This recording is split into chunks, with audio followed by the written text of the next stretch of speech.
වෙනද වගේම ගොඩාක් ආදරයෙන් පිළිගන්නවා කොත්මලේ ටීවීත් එක එකතු වෙලා ඉන්න ඔයාලා හැමෝම. ඉතින් මේ තියෙන්නේ මම මේ ලෝකේ වැඩිම ආස කරන කෑම. ඒ තමයි කොස්සට. කොස්සට අග්ගලා, කොස්සට බත්, ඒ වගේම කොස්සට බයිට් මං හරිම ආස කෑම. ඉතින් සාම්ප්‍රදායික විදිහට කබ්බලේ බැදලා කොස්සට කනවා වෙනුවට මං අද ටිකක් අලුත් රෙසිපි එකක් තමයි ඔයාලට අරගෙන අවිල්ලා තියෙන්නේ. මං දැන් කොස්සට ටික බැද ගන්න යන්නේ. අද මම ටිකක් වැඩිපුර කොස්සට බැද ගන්නවා. මොකද අද මම නිවාඩු පාඩුවේ ගෙදර ඉන්න දවසක්. ඒ වගේම කොස්සට ගොඩක් අපේ ගෙදර අද තිබුණා. ඉතින් සාමාන්‍යයෙන් ඉස්සර ගෙවල්ලත් කුස්සිය ලිපට අමතරව එළිය ලිපක් තියෙනවානේ. ඉතින් මේත් අපේ මඩුවේ තියෙන ලිප මම එළිය ලිපේ තමයි අද කොස්සට ටික බැදගන්නේ. ඉතින් සමහර කොස්සට තියෙනවා මේ වගේ බදින්න සුදුසු නැති.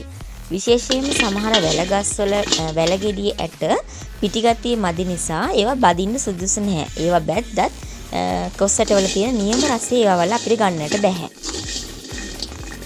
කොස්සට ටික දැන් නම් හොඳට බැදලා තියෙන්නේ. මම මේක ලිපින් බිමට බා ගන්නවා. කොස්සට ටික හොඳට වේදුනාට පස්සේ අපි මේකේ පොතු ටික ඉවත් කරගන්න ඕනේ.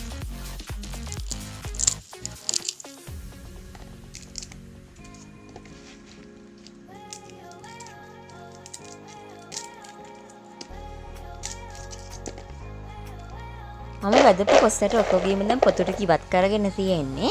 දැන් මම මේ කොස්සට ටිකක් පුංචි කෑලි වලට කපන්නයි සූදානම් වෙන්නේ.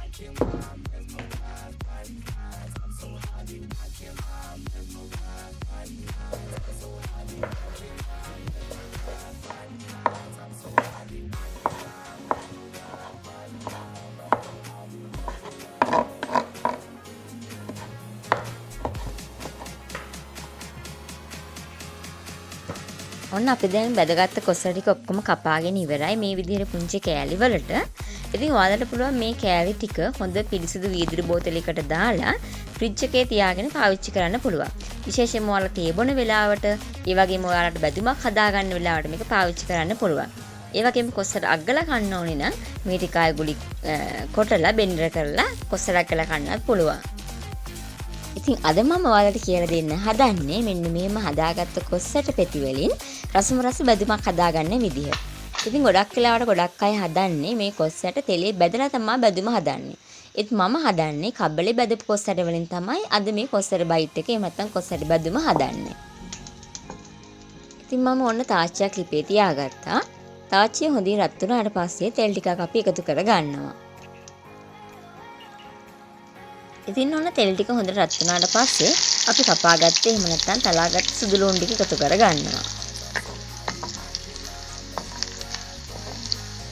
ඉතින් සුදු ලුණු ටික රන්වන් පැහැයට බැදීගෙන එද්දී අපි කපාගත්ත ලොකු ලුණු එකතු කර ගන්නවා.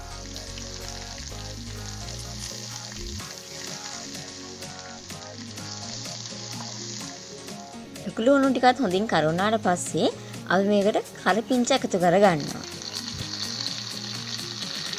ඒ වගේම මේ ටික හොඳට බැදුනම අපි වෙලිචි මිරිසුත් කඩලා මෙහෙම එකතු කරගන්න ඕනේ.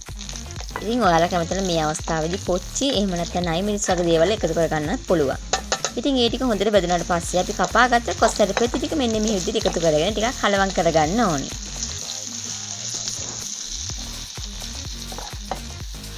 අපේ කොස්සට පෙති ටිකත් හොඳට ටෙම්පරා දුනාට පස්සේ අපි මේකට ලුණු ස්වල්පයක් එකතු කරගන්න ඕනේ.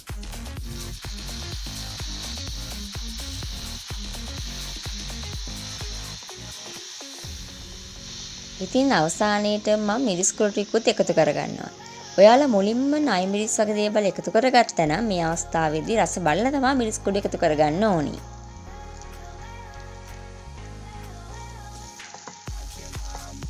ඉතින් මේ කොස්සට බයිට් එක එහෙම නැත්නම් මේ කොස්සට බැදුම ටෙම්පරාදුව ගොඩක් රසයි. ඔයාලා උත්සාහ කරලා බලන්න. ඇත්තටම තෙලේ බදලා කනවට වඩා මේ වගේ හදාගන්න එක සෞඛ්‍යයටත් හොඳයිනේ. ඒ වගේම ඉතින් අපේ පොඩි අයටත් දෙන්න පුළුවන් බය නැතුව. ඔන්න ඉතින් අපි දැන් රසම රස කොස්සට ටෙම්පරාදු හදාගෙන ඉවරයි. ඉතින් ඔයාලට පුළුවන් බිත්තර ඒ වගේම හාල් මැස්ස වගේ දේවලුත් එකතු කරගෙන මේක රසවත් කරගන්න. විශේෂයෙන්ම ඔයාලට පුළුවන් හාල් මැස්ස ටිකක් තෙලේ බදලා අරගෙන මේකට එකතු කරගන්න. ඒ වගේම මේක ටෙම්පරාදු වුණාට පස්සේ ඔයාලට පුළුවන් වුණේ නම් බිත්තරයක් කඩලා දාලාත් හදාගන්න. ඉතින් අදත් අපි ගෙනාපු රෙසිපි ඔයාලට වැදගත් වෙයි කියලා මම හිතනවා.